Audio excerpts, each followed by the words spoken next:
Hello, I'm Lesley Logan, and today we're going to do corkscrew here on your Wunda Chair.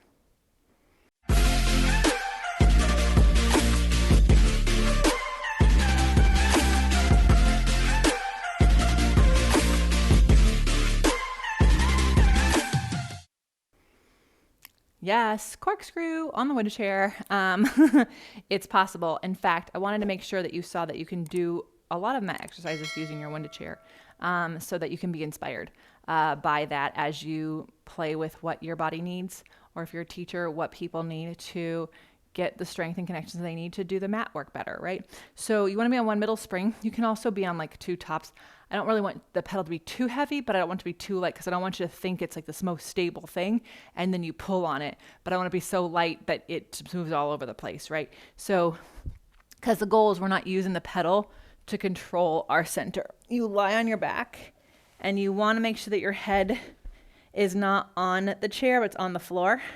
And then hands on the side of the pedal. Collarbones are nice and wide. Then you take your legs up over the chair. I slide them to one side. I'm not twisting, so I don't want you to see your hip come to your armpit. I just slide it over so my waist might twist, but my hips are even.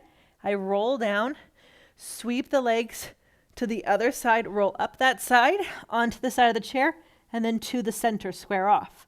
And then to the side, roll down, circle around. My legs can go as low as I can control them with my upper back reaching in opposition.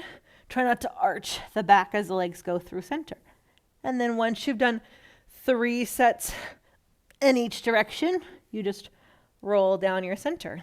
You can go into jackknife. We included that in the flashcards as well. And then play around with how that feels. And then do it without using the chair and see if you have any new connections, new control, and concepts around the exercise. I'm Lesley Logan. Thank you so much for joining us. Check us out at onlinepilatesclasses.com, where we do life better.